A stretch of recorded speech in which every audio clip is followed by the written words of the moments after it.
लोकसभा चुनाव 2024 में अब ज्यादा समय नहीं बचा है। इधर इंडिया गठबंधन में सीटों के बंटवारे को लेकर घमासान मचा हुआ है, तो इंडिया अलायंस सीट बंटवारे को लेकर अभी तक कोई फॉर्मूला नहीं निकल पाया है। लगातार बैठकें हो रही है। सीटों का उलझा गणित सुलझाने के लिए बीते रविवार को बैठक भी हुई, लेकिन उसमें भी बात बनने की जगह बिगड़ती नजर आ रही है। बिहार में महागठबंधन के अंदर सीट शेयरिंग को लेकर सीट फुटअव्वल शुरू हो चुका है।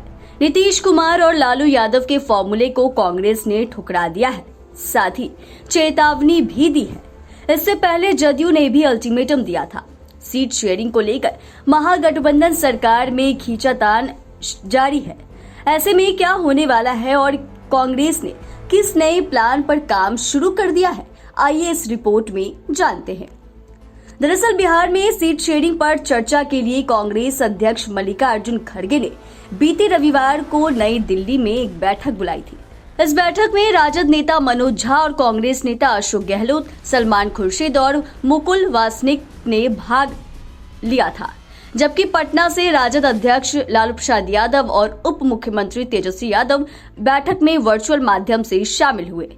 कहा जा रहा है कि बैठक में सीटों को लेकर आरजेडी की ओर से जो प्रस्ताव दिया गया, उसे बिहार कांग्रेस के अध्यक्ष अखिलेश प्रसाद सिंह ने ठुकरा दिया। माना जा रहा है कि कांग्रेस को अधिकतम 4-5 सीट मिलने की संभावना है, जबकि उन्होंने बिहार की 9 लोकसभा सीटों को लेकर अपना दावा पेश किया। हालांकि कांग्रेस इस पर आगे भी विचार विमर्श को तैयार है।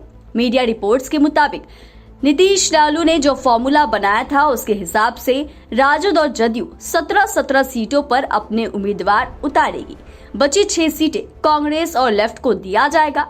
इन 6 सीटों में से 4 या 5 सीटों पर ही कांग्रेस को संतोष करना पड़ेगा, क्योंकि लेफ्ट को भी इसी में से सीटें देना पड़ेगा।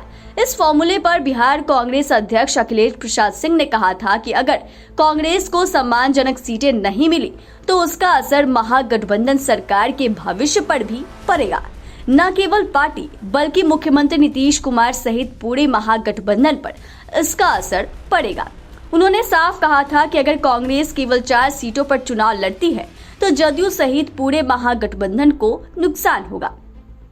बिहार कांग्रेस के अध्यक्ष के बयान से साफ है कि उन्होंने एक तरफ से लालू नीतीश को चेतावनी दी। अगर राजद जदयू ने कांग्रेस को इग्नोर करने की गलती की तो कांग्रेस महागठबंधन सरकार से अलग हो सकती है।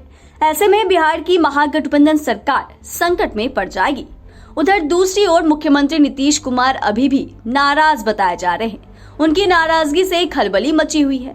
वैसे भी इन दिनों सियासी गलियारे में चर्चा है कि मकर संक्रांति का चूड़ा दही खाने के बाद बिहार में सियासत में बदलाव हो सकता है। राजनीतिक जानकारों का कहना है कि बिहार की राजनीति में 30 त्योहारों के इर्द गिर्द बदलाव देखने को मिलता है। इफ्तार की दावत के बाद नीतीश कुमार ने लालू यादव से दोस्ती कर ली थी और अब मकर संक्रांति का कुछ भी कहा नहीं जा सकता है। उधर सीट शेयरिंग पर बात बनती नहीं देखकर कांग्रेस ने प्लान बी पर भी काम शुरू कर दिया है। उन्होंने अब बिहार की सभी 40 सीटों के लिए रणनीति तैयार की है और उस पर अमल करना शुरू कर दिया है। कांग्रेस नेतृत्व ने सभी 40 लोकसभा क्षेत्रों के लिए संयोजकों की घोषणा कर दी है। पार्टी महासचिव केसी वेणुगोपाल ने संयोजकों के नामों की लिस्ट जारी की है। इसमें सभी क्षेत्रों व जातियों को प्रतिनिधित्व करने का भरसक प्रयास हुआ है। इससे पहले जदयू ने साफ संदेश दिया है कि वह सिटिंग सीटों से कोई समझौता नहीं करेंगे। लोकसभा चुनाव करीब है। इंडिया में सीट शेयरिंग तो दूर, उल्टे एक दूसरे को चेतावनी देने में लगे हैं। सीट बंटवारे को लेकर महागठबंधन सरकार में घमासान जारी है। अब ये तो आने वाला समय ही बताएगा कि गठबंधन में सीटों का बंटवारा कब और कैसे होता है। सरकार पर कोई संकट आएगा या फिर सभी मिलकर कोई रास्ता निकालेंगे। फिलहाल तो सीट शेयरिंग को लेकर इंडिया अलायंस में सीट फुटअव्वल जारी है।